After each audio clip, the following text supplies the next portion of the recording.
Hey everyone, thanks for watching Todd Does It. Today I'm going to go ahead and put together a 36-inch Blackstone griddle. Ordered this off the internet, I think Walmart, and it was shipped FedEx. So we'll see how everything goes together. So this is the Blackstone grill, 36-inch griddle. Like and subscribe, we'll see how to put it all together.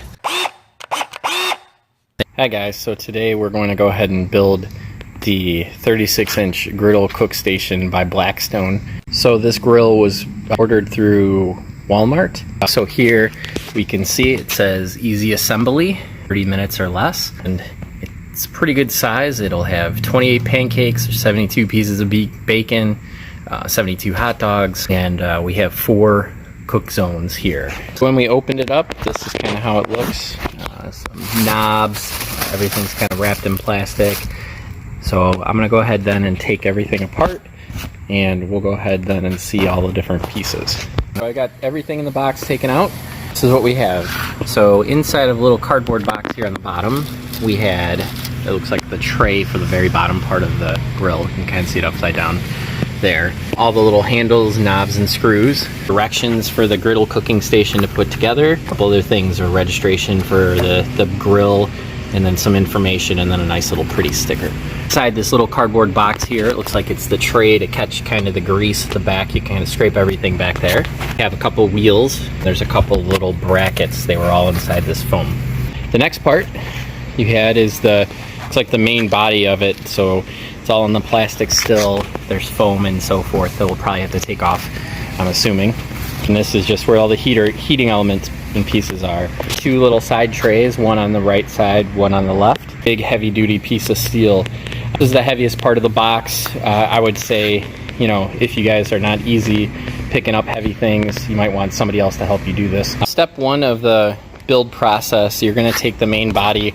I just took the plastic off and flipped it upside down and used some of that cardboard just to kind of keep it from getting scratched on the floor. You'll see here everything's wrapped in foam with some zip ties, some little twist ties, and all over. So what I'm going to go ahead and do then is just remove all of those plastic and zip ties, and then we'll get to that first part of the build. So I took all the plastic out, and so here you could kind of see the regulator was there. One important thing, one of the steps, there's a little pin with a spring. You've got to pull this pin out in order to raise the legs, so just remember to do that. Inside the plastic and wrapped, the zip ties were 2 of these little bars here. So if you're looking for those when you first took it apart, that's where those are. Went and folded the legs up so you could see upright. There's a little cotter pin there and so forth, and there's that little pin. You fold them up. 2 wheels are already in. These are the ones that swing side to side. The other one is like that. I went and put one in already so you could see this one doesn't turn, but it's important to know that there's like a little hubcap on the inside. Make sure you keep that all together. When you take the wheel apart, it looks like this. So one of the hubs goes like that, and the other one's going to have the screw. So you'll pull this screw out, and then the wheels will be together with both pieces. So be very careful inside it. There's this little cylinder. Don't lose that. That's like your bearing. So you want that. That's what will go in between the 2 hubs. And then you'll pop these 2 screws, the bolt and the nut, and then just use an adjustable wrench like this. The next step will be to put some of these brackets on the backside after you put the tray in. This is the tray part for the very bottom. Pieces that you're going to use are these 2 little thumb knobs. One's called a large thumb screw, one's a medium thumb screw. You'll have this bracket will be for the very next step. This one will come afterwards. Some important things to know. There's 2 different sizes, but they don't give you a good description of what they are. Know that this is the M40, the short one, and then the M60 is the longer one. 40 is actually going to go on this funky piece here, and then 60 is going to go on the opposite side. We were able to get this put together. There's a couple things that you want to be aware of. First of all, again, the short one of these thumb screws, not the shortest, because there's a 4-pack of short ones, but in the 2-pack here, the shortest one will go with this bracket. So the tray and the bracket piece, you want to see kind of coming from down here, is that it's upside down. So there's a little lip that goes along the edge.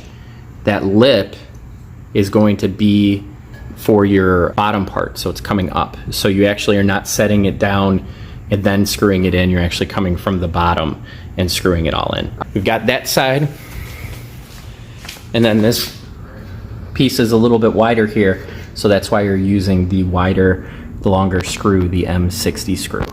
So this next step, step 3, asks you to have somebody help you flip it over, and then you're gonna go ahead and connect that little S-shaped bracket that's right here. I came into an issue on mine because it says M638 screw, which I don't have. Went through everything and determined the piece that I have is the flange and the M70 one piece. It seems to work pretty well. What you're gonna do is attach it onto the circle here, so that's where it's gonna be. Here I also flipped it over and you can see how the tray sits on top as well as the bracket. Finish that here with that S-shaped bracket. A screw came in this side, and then on the opposite side you can see the little nut that's there. So I just used my screwdriver and then the adjustable wrench for the other side. It is a little loose. That's just because you're hanging the propane tank on there, and that's what this bottom bracket is, just to keep the tank from swinging side to side. Next step's going to be to put the 2 shelves on. So the shelf will actually slide into, there's a little square brackets on each side. So you slide them in until you get it all the way. Sorry for the shaking. You're gonna use the small thumb screws. Use 2 of them on each side. Are gonna go on the underside. So if you can kind of see, there's 2 little holes right here. Of course, it's kind of hard to see. 1 on each side underneath that little square part of the bracket. Those thumb screws will go right up in there. All right, so I got the next bracket in together, sides, so you can kind of see that. They have the nice advertisement here. Easiest way to get that off, just peel the corner and then pull it straight up. Any of you are interested in any of the stuff that Blackstone has to sell, I'll try to find a link and put it at the bottom in the descriptions. Don't forget to also like and subscribe to my videos. I want to make sure that I can make more of these cool videos for you guys. So I gotta at least get 1,000 subscribers. So the next step was gonna be to take the handles. We're gonna screw these 2 handles on each side. So they go over here.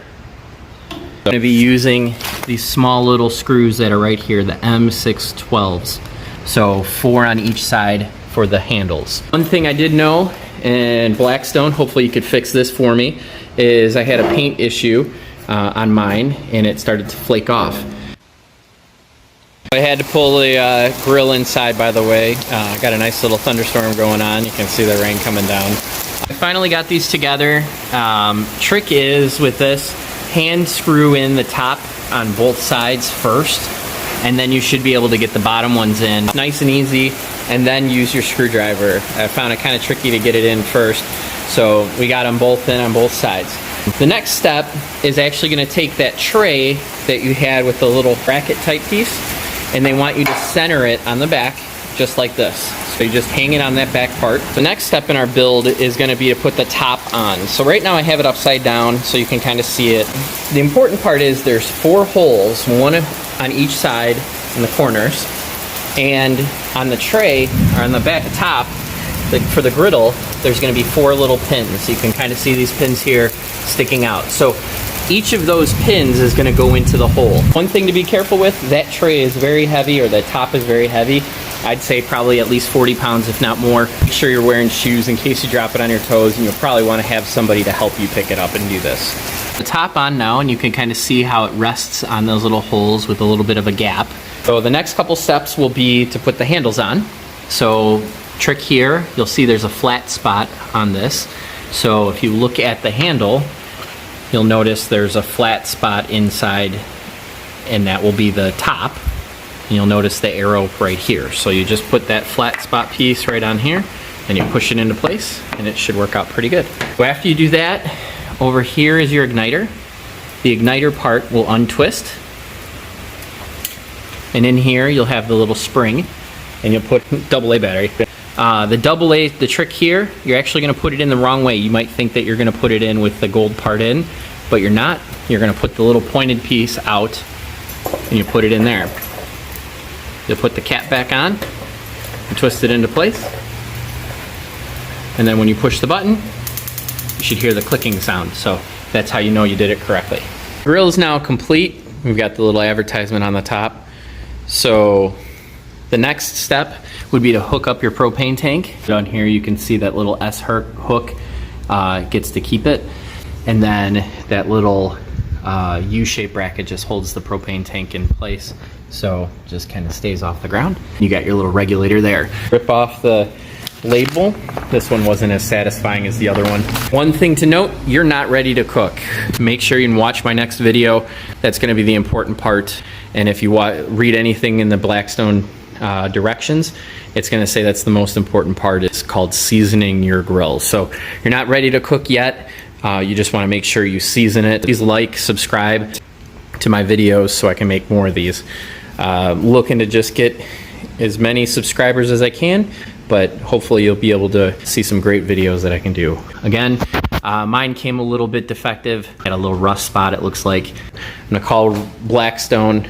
Hopefully Blackstone will reach out to me on this video. There is a warranty on the griddle, and that should be enough to probably replace that piece. Make sure you watch my next video on how to actually season this grill. All right, one final thing I just noticed. You want to move it around, make sure you remember to unlatch these wheels right here. So these are kind of the brakes to keep it from moving. So what you'll do is kind of kick it with your foot here to turn it off. And then that way it'll let you roll. And then when you want to lock it in place, just kind of step on that. Again, don't forget to like, subscribe, and watch more videos about how to season the Blackstone grill. Thanks for watching, guys.